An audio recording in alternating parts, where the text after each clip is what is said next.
You're listening to The Main Event with Zach Gelb and Mike Zahn on WHIP.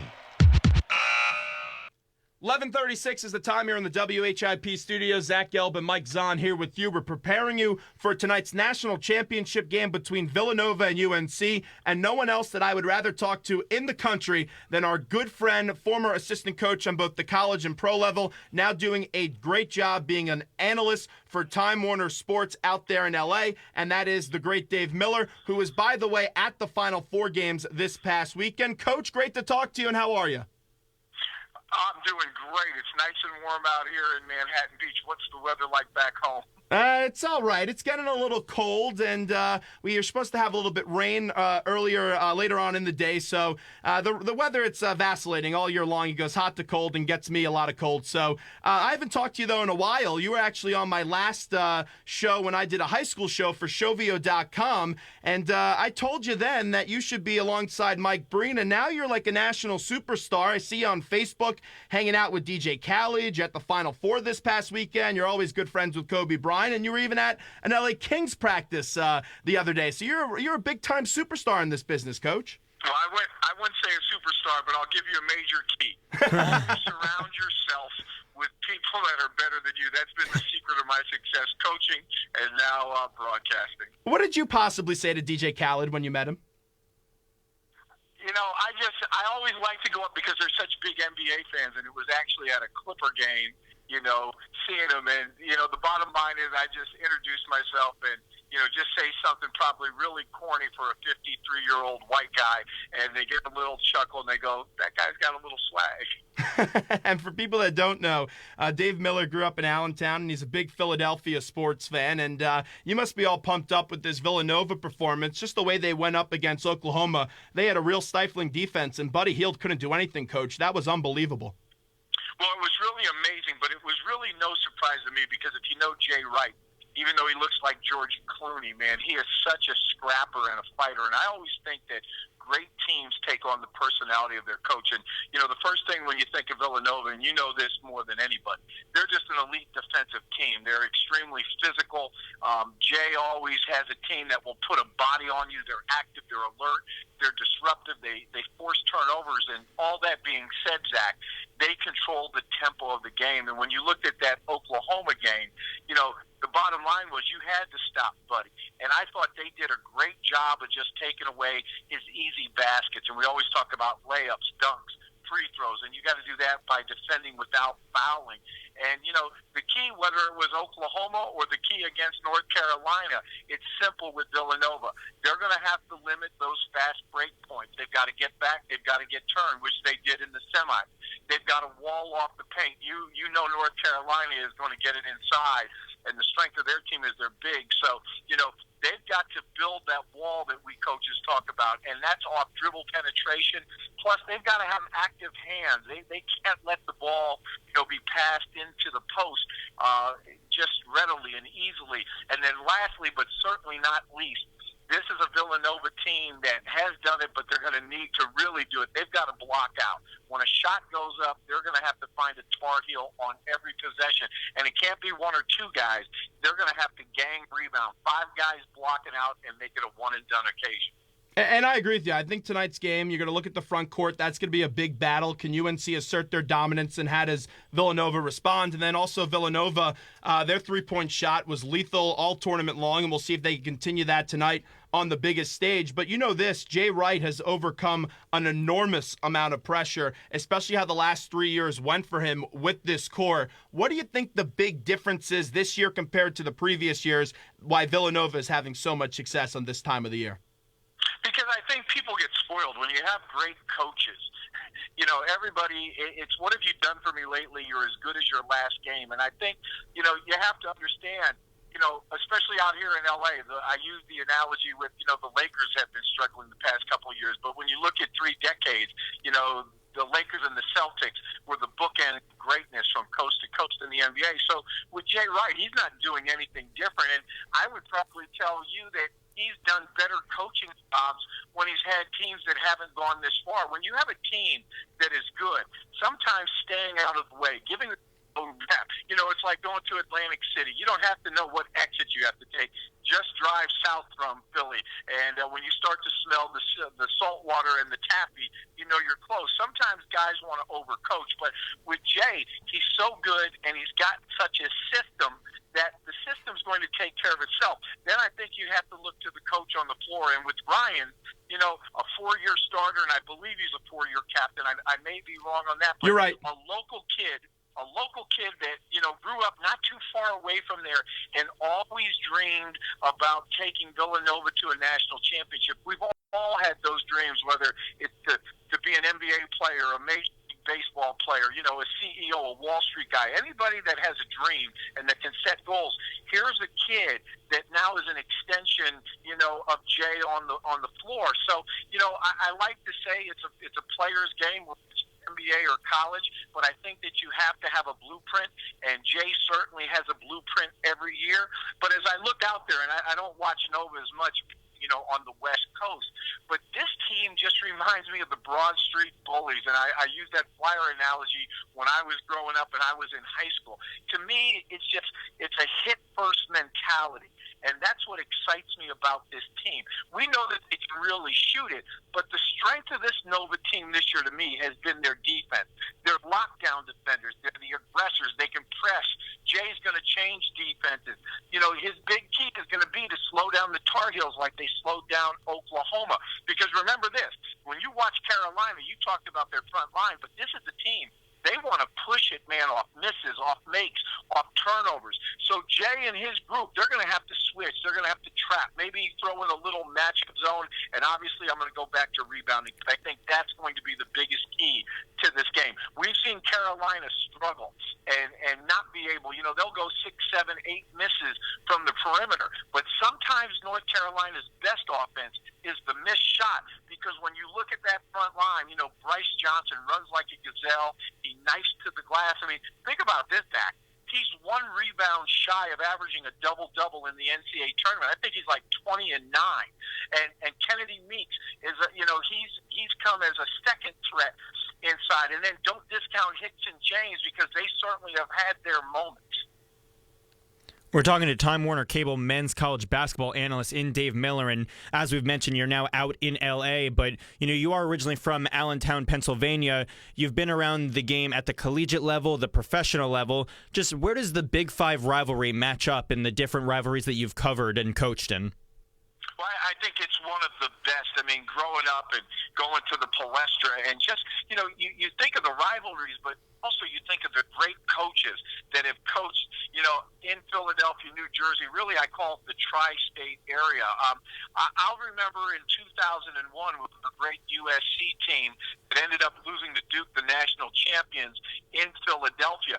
You know, going over and practicing, you know, at the Palestra. You know, there's something about Madison Square Garden. You know, there's something about playing the Heat in South Beach. I would guess most teams love to come to L.A. to play the Lakers or the Clippers. But when you think of basketball, and I'm a purist being a Springfield College graduate, you know, I don't know if you can ever go back in time and find, you know, better basketball in the city of brotherly love. I mean, to me, it's iconic, it's epic, and when the conversation of great college basketball comes up, you're always going back to the Big Five. And a lot of people going up in that game between Oklahoma and Villanova, the storyline was obviously who's going to have to guard Buddy Hield and how are they even going to try and stop him. They obviously did a lot more than just that as they exploded for 90-plus points and kept him pretty quiet. Now I think for as deep as the storyline is, or as deep as the team is with UNC, the storyline has to be who's going to guard Chris Jenkins and who can stop him. What do you think? Well, I think it's really, that's the chess match that I like, because I think Jenkins, Mike, is the X factor for Villanova. I mean, you can look at each person, and I think Jay has done a great job from day one of practice of defining roles, but then give credit to the players for accepting the roles. A lot of guys won't accept their roles. And, you know, I'm not sure what Roy's going to do in this chess match, but from watching the limited I have of Chris Jenkins, he's amazing. He can't be more than 6'5", 6, but he can stretch the floor, and he's shooting the ball unbelievably from 3. I mean, I think 15-31 in that last brawl. But the key to me is when you look at that front line strength, athleticism, and length of Carolina, here's a guy that plays below the rim. He's not going to jump up and just tomahawk on you. Everything, as I always teach the game, play the game low to high, whether you're a point guard, whether you're a big. And here's a kid that relies on footwork, his ability to shoot the basketball. It's really perplexing to me what a factor he is on that Villanova squad. And Roy Williams has had a plethora of success, and this game won't affect his legacy, but he could surpass Dean Smith tonight in the national championship count, which you know how massive that is at a program like UNC. But after the Elite Eight, I want to take you back. I was in the press conference room, and Roy Williams got up to the microphone, and he said that he wanted to get to the Final Four with this group more than any other group that he had coached. Then you even saw the other night when they got a spot in the championship game, he was a little testy with the media, saying, I've seen all the stuff that you guys have written about us this year, and, I know more basketball than all you guys. Do you think this is the most motivated that Roy Williams has ever been in his coaching career? Because it seems that way. Yeah, without talking to him, I don't know that, but I think when you have a team that you really love, and I think he loves all his teams, but this is a team that right now there's been, I call it clutter, a lot of distraction. And based on what Roy has said and has pleaded his case, he believes, that there aren't going to be sanctions coming down, and he believes that things have been done the right way. So I think that motivates you there against us, the pundits and the reporters, that everybody always wants to bring out the negative stuff. And a guy like Roy Williams, whether, it was at Kansas, whether it's at UNC, Roy does it the right way. And, there's very few programs. There's a lot of teams out there, and there's a lot of universities with history. But there's not a lot of basketball families. And, when you think of basketball families, you think of tight-knit throughout the years. Carolina fits that mold. My son was with Sean Miller for 6 years at Arizona before joining Avery Johnson's staff at Alabama this past season. And Arizona basketball, I coached against them when I was at Arizona State. I coached against them when I was at USC. And once my son infiltrated, you find out these type of programs, they're families. Guys care about each other. I work with James Worthy 3 nights a week on the Laker broadcast. And the love that he has, not only for this Tar Heel team, starting with Paige and Barry and all the other guys we just mentioned, but to all the guys that have ever played there. I think Roy wants to get this one just a little bit more, with the passing of a couple of his friends that he mentioned in the press conference. I think there's something special about this one.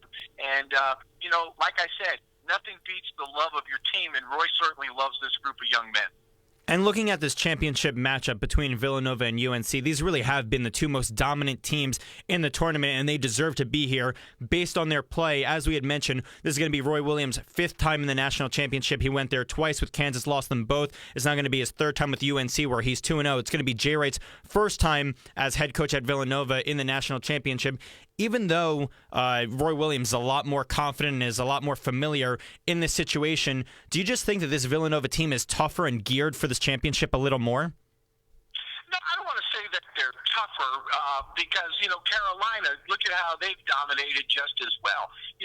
I think this Villanova team, when you talk about winning championships, we always go back to, and it's cliche-ish, but defense wins championships. Well, as I started out this conversation, Nova has an elite defensive team.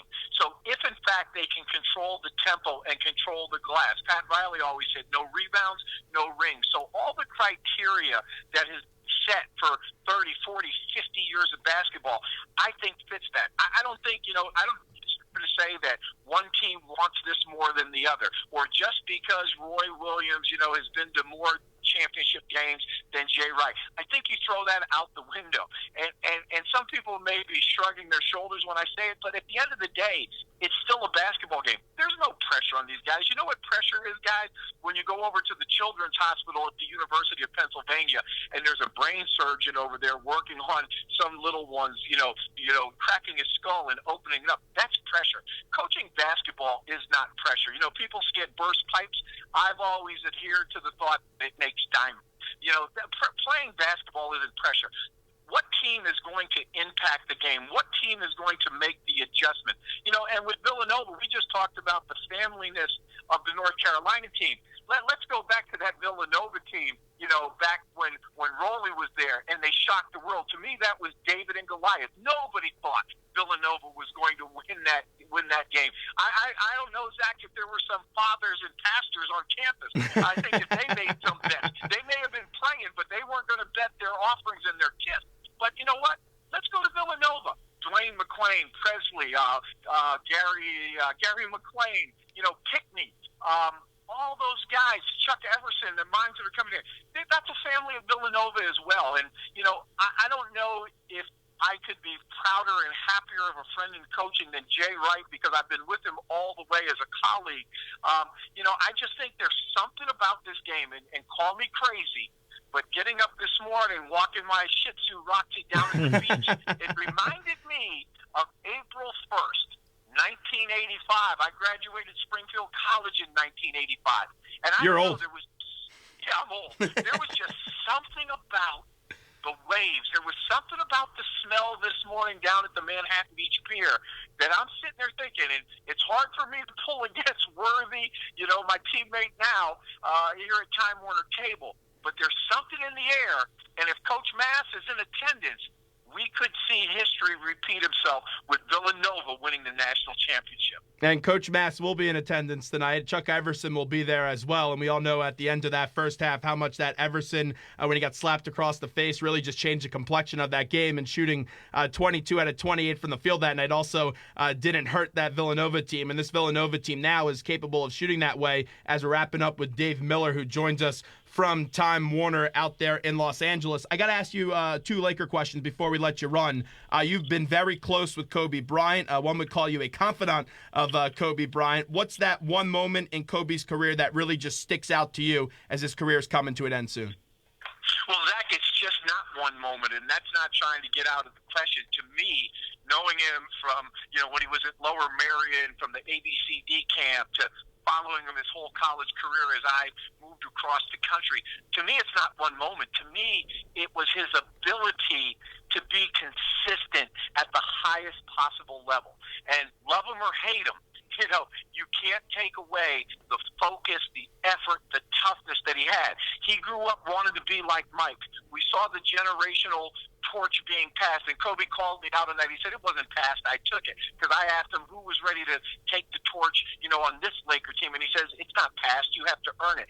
But to me, it's just been his ability to play at the level he's played for as long as he's been able to do, fighting injuries, being the villain, only caring. This is crazy, Zach. Of all the 20 years, he's told me this an abundance of times. If you don't win a championship and you don't win a parade, then the season sucks. Wow. That's something that this modern day, player, this modern day kid, I don't think that they can understand. If you can't win a championship, then hey, let's get to the summer and work on our weaknesses. Let's bolster our strengths and go back at it again. So to me, it's been the whole body of work of what he's been able to do, from that young number 8 with the tight afro to being able to tear his Achilles tendon, hit 2 free throws, and walk off the court, and then be able to come back. I don't know if we'll ever see anybody with that Mamba mentality again. Now, before we let you run, the big story this past week has been the Nick Young, D'Angelo Russell situation. As a coach that's been in those locker rooms before, how would you rectify this situation? Because Russell's going to have to get the respect of his teammates back because of how special of a player he is. Yeah, as a coach, you can't rectify it. I would say this, Zach, it's no different. Room is no different than having a family. And we've seen people get divorced because of infidelity, and we've seen some people be able to work it out. So time is going to heal this. I think that D'Angelo, number 1, did the wrong thing. Number 2, I think he did the right thing then by owning it. But number 3, you can't tell me you're sorry. You have to show me you're sorry. It's just like that kid that says, Coach, I'm a great player. Put me in the game. When you get put into the game, when a coach thinks you're a great player? When you prove it on Monday, Tuesday, and Wednesday before the Thursday night game. Don't tell me about it. Show me. And that's right now the task that D'Angelo Russell is going to have, not only with Nick Young, not only with that Laker locker room, but with the rest of the NBA.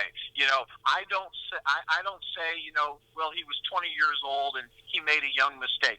I don't believe that. I think when you're 12 or 13, you know right from wrong, but you can't take it back. A mistake was made. He owned it. You've got to move on, and you've got to earn it. You can't talk about it. You can't try and force it down somebody's throat. You know, the proof is in the pudding.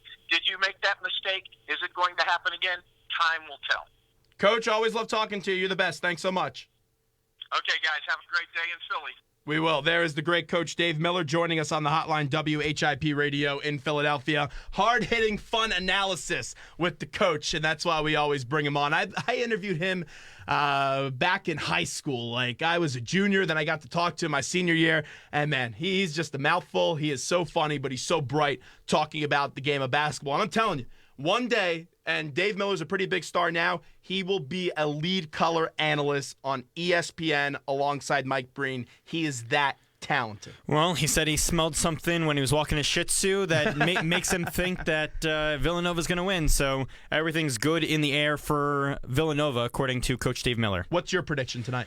We got 2 minutes. I think it's going to be a real close game. I hope it's a real close game because our two Final Four matchups weren't as close as I was hoping, especially the Villanova-Oklahoma game. I've bet against Villanova the entire tournament, more or less. I'm going to do it once again against my better judgment.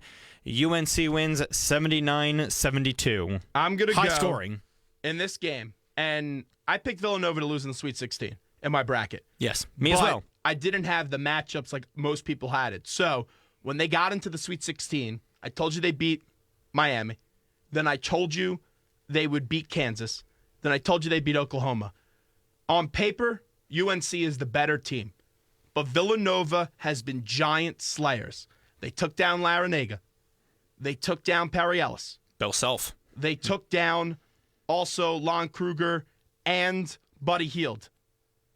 It is time for Villanova to get another national championship. Archie Diacono is going to have a monster game. Chris Jenkins is going to be on top of his game. Josh Hart will be driving the lane. And I think that they will be able to stretch the floor enough. And you'll see Reynolds may not be the most productive on the stat sheet, but he'll play a big role in this game with Oshefu down low, defending the post presence. I just like Villanova tonight. I'll take them by a score of 74-70. Villanova wins the national championship, and we'll talk about it tomorrow. If they do that, just a very quick note, John Cole had told me before that 31 years ago, Villanova went to the national championship and won. 31 years before that, LaSalle went to the national championship and won. So maybe just there's some omen about 31 years, and maybe it is Villanova's time.